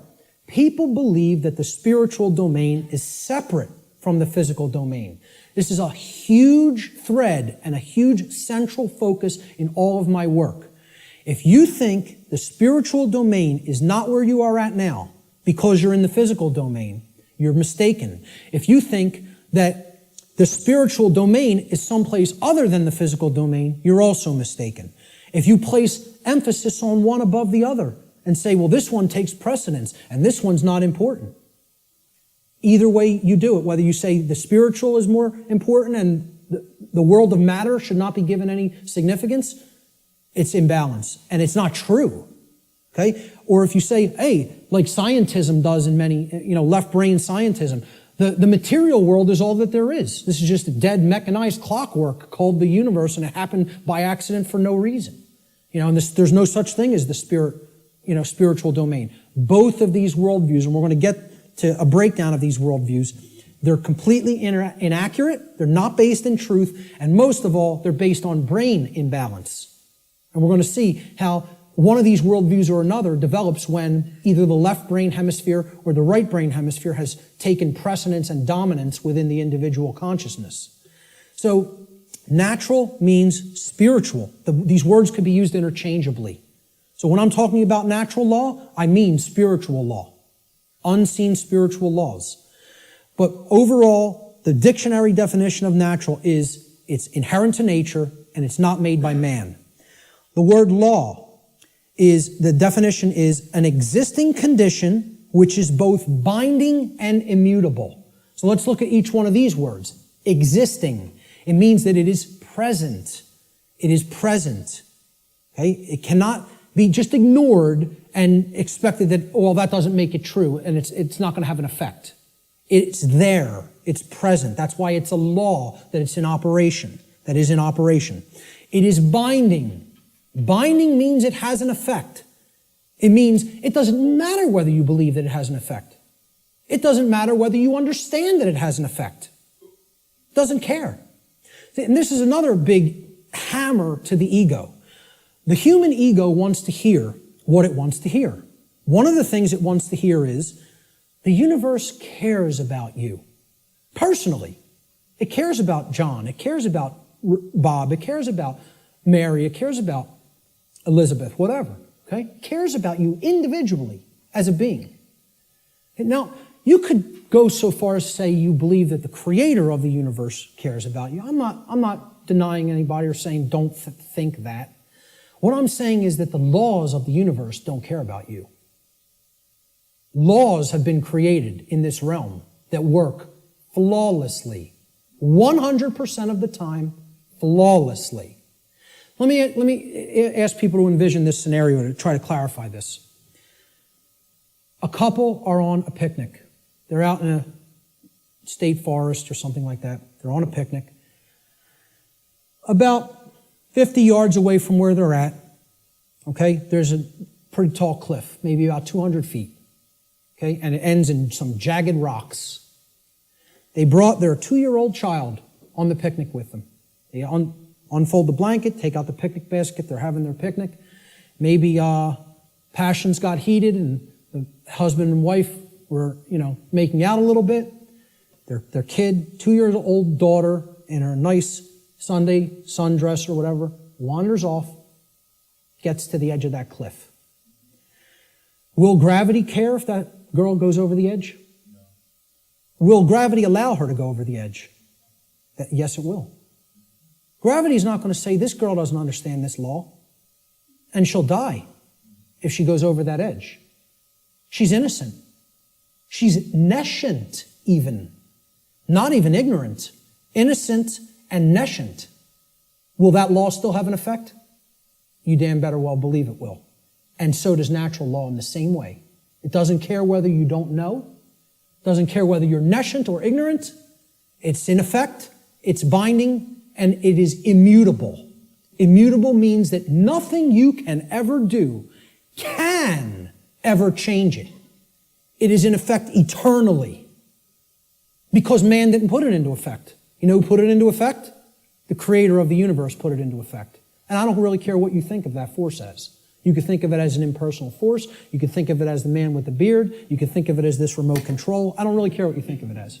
Personally, that's none of my business. But you know what? If you think of it that it's man that makes the laws, then I have a problem. Because man doesn't make these laws I'm talking about. The creator of the universe set these laws into motion, put them into effect, and they bind you. You and I are bound by these laws, whether we like it or not, whether we accept it or not, whether we understand it or not, they're in effect, and you are already creating the reality that we are experiencing based upon interaction with these unseen laws. Already. You're already doing it. You can never not be doing it. That's an impossibility. Okay?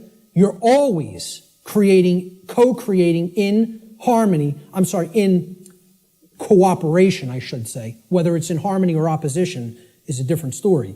In cooperation with these spiritual laws that I'm going to talk about, you are already creating in cooperation with them and can never not do so as long as you exist in the physical domain. Okay? So that's what the simple definitions that we're working forward with. Natural law doesn't mean anything other than this. That's it. It means, so let's put them together. Inherent, existing conditions. Conditions that exist in nature, which are both binding and immutable. They have an effect whether they're understood or not, and they cannot be changed.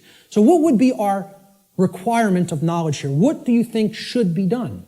If we are always working with these, do you think we're going to create something that is wise to create, that is good, that is in alignment with what we say we want, if we don't know how these laws operate? You know what's going to be created? A mess. Total chaos.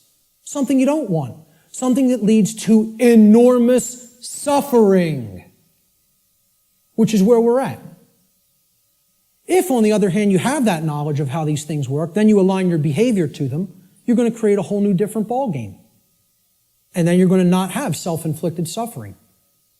Okay? That's what this is all about. So let's give a working definition. This is what I call the soundbite, right? People say, well, tell me what natural law is, Mark. You have a few days? Maybe a large portion of the day like we're going to cover today. Maybe. Some people will get it.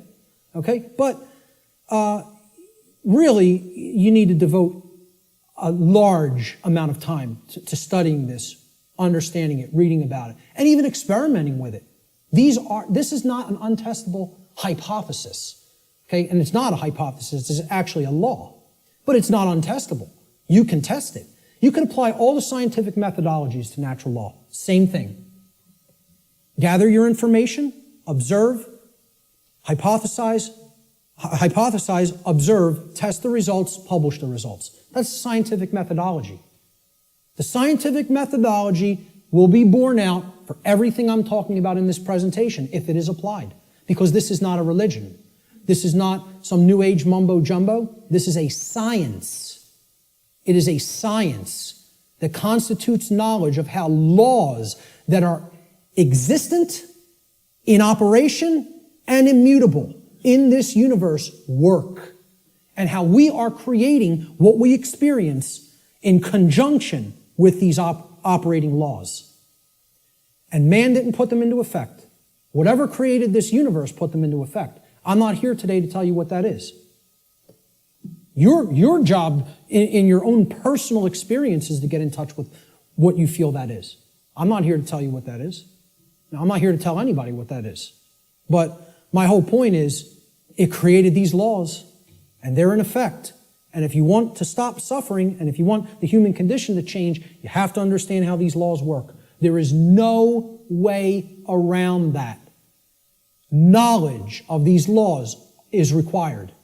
And this is what people in the so-called New Age movement and in religious communities and in other communities don't want to acknowledge.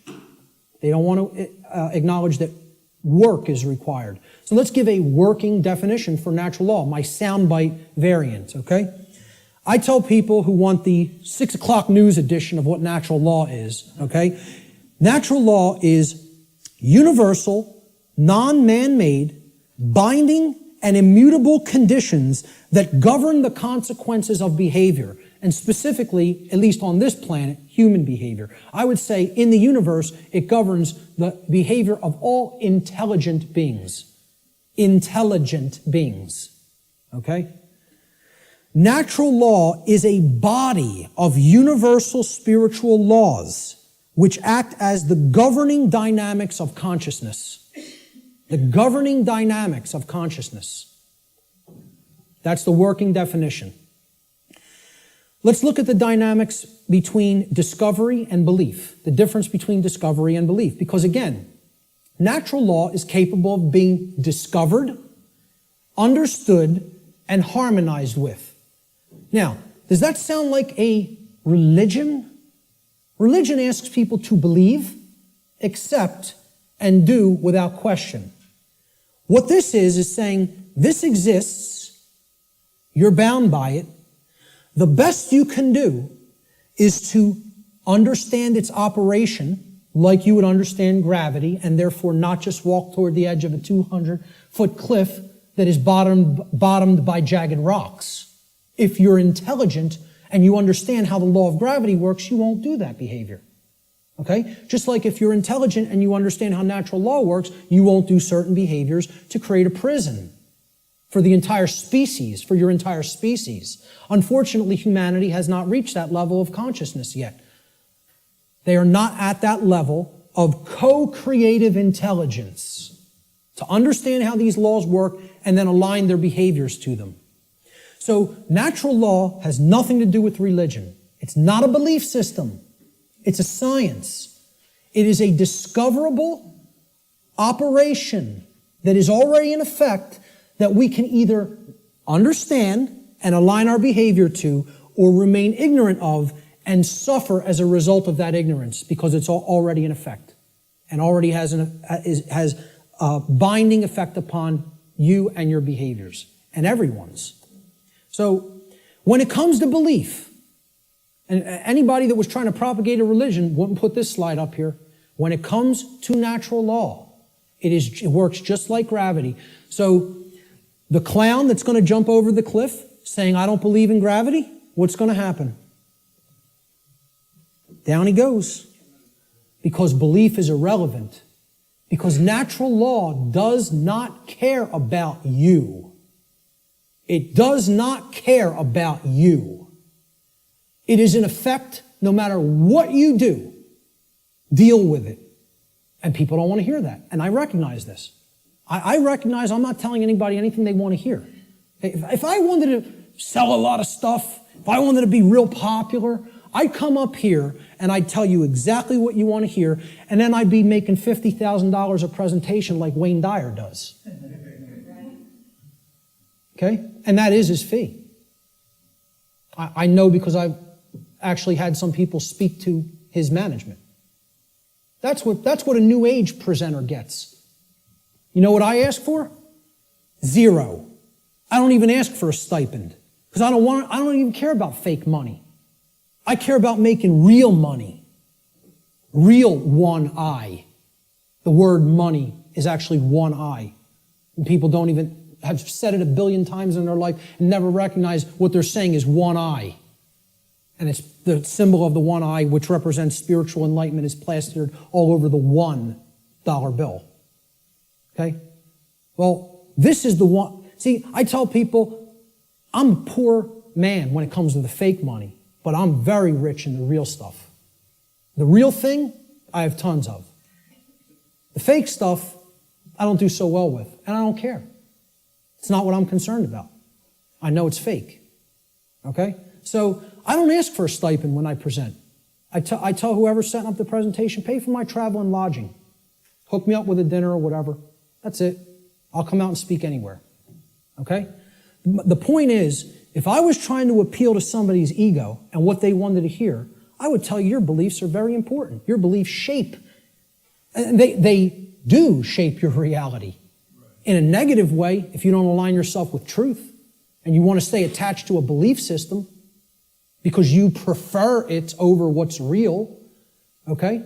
So when it comes to natural law, I'm not telling people don't believe in yourself. See, people will say, there's forms of belief that are good. Yeah, I acknowledge that. I understand that. Believe in yourself. Believe in your own ability to come to this understanding of information like this. But I'm explaining when it comes to a law that is existent in the universe, your belief doesn't matter. It's irrelevant. The universe doesn't care what those parents at that picnic whose child just went over the cliff believed. It doesn't care whether that girl doesn't know how gravity works. It's going to have an effect. You act a certain way, like a computer. Boom, you put this in, here's how you program this, that's what has to come out. Invariably. Invariably. It is nothing personal.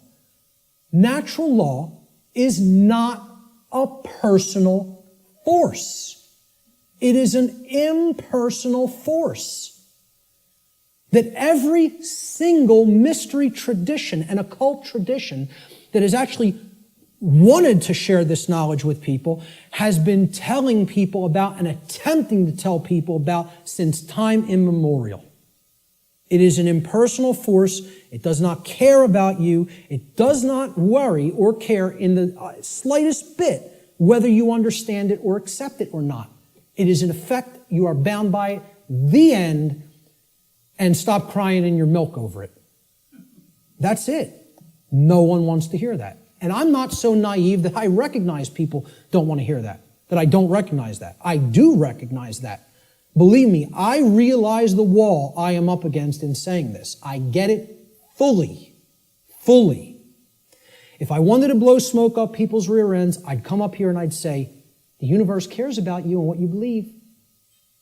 And it's going to gauge that, it's going to look at all that, and it's going to tabulate it, and it's going to say, well, what did he believe when he took this action? It's not going to say that. It's going to say, is this what happened? Yes or no? Yes? Here's the result. That's it. Unwaveringly and invariably. The human ego has a hard time with that. There was some popular TV show, I don't even remember what it was. Barb had downloaded it, and she was watching an episode, and it said, humanity's greatest fear is that truth is absolute. And I usually don't bother watching any television, okay? I download a couple of shows to watch them because they're allegories, and I want to pick apart the allegory. But I wasn't even watching this one, but I heard it, and my head snapped around. Whoa, that came through a network television show? How'd that happen? Humanity's greatest fear is that the truth is absolute. The ego has a hard time with the concept of any absolutes. It loves relativism. That's another part of the big trap of where we're at. Relativistic ideas, and especially when it comes to morality. We're going to talk about moral relativism. But the concept here is natural law does not require your belief to be in effect, no more than gravity requires your belief to be in effect. Okay? That needs to be understood. Human belief is completely irrelevant when it comes to the existence and operation of natural law, just as it is irrelevant in relation to any of the other laws of nature such as gravity, inertia, momentum, thermodynamics, or electromagnetism.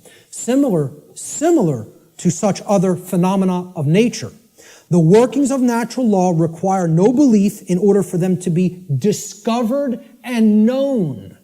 So what I'm saying is, your belief will not change natural law, but your inquiry into it can lead to an understanding of it. You can develop the knowledge of it if you are willing to open your mind and look at how these laws function and what we're getting as a result of our disharmony with them. The philosopher Søren Kierkegaard said that there are two ways to be fooled. One is to believe what is not true, and the other is to refuse to accept what is true. Okay? So, believing in untrue notions, which is what religion is, all forms of it, all the 5 religions I posted at the beginning of the presentation. Organized cultural religion, money, scientism, politics, and the New Age movement. There's the world religions, folks. People think of religion as only the cultural religions. No, there's 4 other ones. One's called government and authority, okay? Or politics, however you want to name it. The other one is money, finance. There's another religion. One of them is the New Age movement, and one of them is scientism, which I'm not going to refer to as real science because it is not. It is a belief system and a religion. So what Kierkegaard is saying here is, you could believe things that aren't true, and that will hold you back. And you can refuse to accept what is true, and that will also hold you back. I say these are the only two ways that humanity ever creates self-inflicted suffering for itself. You want to know how suffering is created for the human species? That it doesn't need to experience? We believe what's not true. We refuse to accept what is true. That's why self-inflicted suffering exists in our species. And if we are to become wise, we need to stop doing both of those things, and then we'll stop creating suffering for ourselves. So let's look at consciousness and the human brain. Okay? Because consciousness is an intangible force. Okay? It's something that exists, but you can't really see it. Many people even have a hard time explaining what it is. But there is physiological expressions for consciousness in the physical domain, and the brain is one of them. And of course, people will say, well, don't leave out the heart. Of course, the heart is also very important. Heart has an even bigger electromagnetic field than the brain, and is tied into the physiology in an even more complex way than the brain is. But we need to understand the basic structure of the brain to understand the types of imbalances that go on within it that lead to these debilitating conditions within humanity that continue to create suffering for us. And also, what these belief systems do is they prevent the activation of the heart and the actions, of care and action. Not only do they prevent real knowledge from manifesting within the being, they prevent care, and they create apathy, and they create inaction, laziness, inaction, and cowardice, so that we don't actually act and take action based upon what we've come to know. So let's look at how the brain and consciousness actually work. People will also try to give ridiculously overcomplicated and mystified definitions of what consciousness means. And many people are even scared of the term, okay? We have to demystify these terms and bring them down to real simple English and real simple concepts that the average person can grasp, okay? And stop trying to make it more complicated than it is. Being conscious of something, meaning having consciousness of it, is an ability of the being to recognize patterns. Remember, this is all about pattern recognition. To recognize patterns and meaning with respect to events that are taking place or have taken place, okay, both within oneself, okay, in the inner realm, in the lesser realm, the realm of the individuated consciousness, and in the realm in which the self exists and operates, the macrocosm. So let's break it down, right? Ability of a being to recognize patterns and meaning with respect to events taking place within oneself, the microcosm, and in the macrocosmic world, the world at large. And the events taking place is the truth. So it's our ability to accurately perceive truth of what has happened and what is happening. That's consciousness. That's consciousness. And it's made way overly complicated by people. It's mostly made overly complicated in the New Age movement, again, which I can't stress enough how big of a deception it is. For people, really have to go and check out my work on the New Age deception, okay? It's on my website. It's in the video section, and it's in the podcast section. And it's a 7-hour presentation. But I'm telling you, it will be as worthwhile for you to check out as this seminar. So that's what consciousness is. Now, how does consciousness express? There's a difference between what it is and how it expresses in our life. Consciousness expresses. I ask people, just tell me, what are the ways you could ever make yourself known to any other being? How can any other being come to know who you are in this incarnation, in this physical manifestation? How could they possibly come to know you? How could you manifest yourself or make yourself known to them? And there's only 3 ways: thoughts, emotions, and actions. Okay?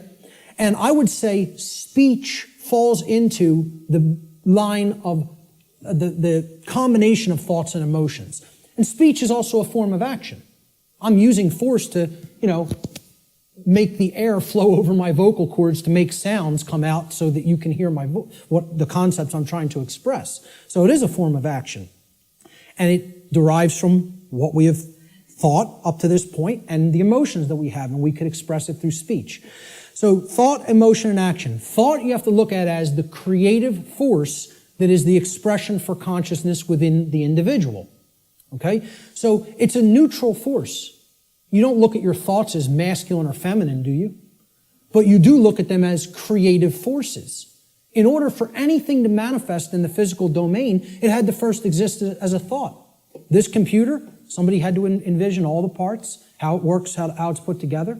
Okay? This camera equipment, the clothes you're wearing, the seats, everything that exists had to first exist in the realm of thought. Had to. By law. Then it comes into physical manifestation through action. Your emotions are a polarized component, you could look at it as. It is a feminine aspect of consciousness. Because other people don't feel your emotions. They could perceive or sense them. You're the one who's feeling the emotions in your physiology. It's an internal expression. You feel emotions inwardly, inside in the physiology. Hence, this is a feminine expression for consciousness. It is something that is not externalized and put out. It is something that is felt within. So the emotions in the mind-body-spirit connection are the spirit in which we do something. Okay, so that's the feminine force or the spirit. Of course, thoughts are within our mind, hence that's the mind component of the consciousness. Then there's a marriage between them. Okay, so you could look at thoughts as the creative essence, which then blends with or marries to the feminine. Now, see, we're getting into a notion that is taught in many different religious traditions. It's called the Trinity. And I challenge anybody, go and look in any of the trinities that exist, in any of the religions. You can go back to Babylon. You can go to the Indus Valley traditions. You can go to the Egyptian and Cometian traditions, the Christian traditions. Every single religious tradition that has talked of a Trinity, okay, it is always a Father Creator, a sacred feminine figure, okay, of some kind that the Father then impregnates or inseminates in some form. And then from that offspring is born a male child. Always. Okay? What we're talking about here is the Father being the mind, the creative essence. Then the spirit or the emotions being the sacred feminine essence. Okay? Or the Holy Spirit, the emotions. And then the child, the male child, is behavior. It is the active or masculine principle that actually interacts with the physical world to change it. And hence, that is the only way to actually save ourselves. And again, people in religious thinking will immediately attack this and say, you're saying that saving ourselves will not come through faith. Yes, I am. Saving ourselves will only come through action. Action will save humanity. Faith will not do it. So, sorry to again, smash another egoic attachment that people have to religious notions. But these religions are created by the control system. Okay? People don't understand that exoteric Christianity is created by the dark occult, of the ancient dark occult mystery schools. They don't understand where this religion came from because they haven't studied astrotheology. And I'm not telling you there's no good concepts in any religion. I say take all the good concepts and leave the nonsense. Because one of the nonsense is that you need to believe in something to be saved from the current human condition. You don't need to believe in a thing. You need to know the truth. And right in their own religion, there it is. Let me just stay on this for a moment, because in their own scripture, the exoteric Christian scriptures, what is the one prescription that the Christ figure gives to the people when he is asked about freedom? He's only asked about freedom like once in the Gospels, okay? In the words attributed to his teachings. And they want to know what will save us, what will make us free, and what is his prescription? Truth shall make you free. No, that is not. There's something missing there. You're close. What is the actual saying? Know the truth. Knowing the truth will make you free. That's the prescription, even in exoteric Christianity. It's right there in the Gospels. But Christians don't want to hear that because the controllers in the church who came from the dark priest class gave them this nonsense that all you have to do is believe and everything will magically change. Well, good luck with that. When people's behaviors have no alignment with morality, you think your belief's going to change something? Again, let me know how that works out for you. And again, I'm not mincing words up here. I'm telling it like it really is. I don't care who it offends. So, the expressions for consciousness are thoughts, emotions, and actions which are likened to, in the consciousness community, of mind, spirit, and body. And it's a trinity. A father creator, which is the thoughts, the mind, the feminine essence, which is the mother of the trinity, the emotions, the inward aspects, the spirit. And then they give birth. When the thoughts and the emotions come together, they give birth to action in the world, which is the male child. This is very important to understand. I hope everybody is clear. This is our internal trinity, which constitutes the expressions for consciousness. Okay? So let's move on. Yes? Okay, how much time? It is. Okay, we're going to stop right there and take a break. We will resume at 1:15 precisely. Okay, so you want to come in a few minutes early to get settled. I will start again at 1:15 p.m. Thank you, ladies and gentlemen. Thank you.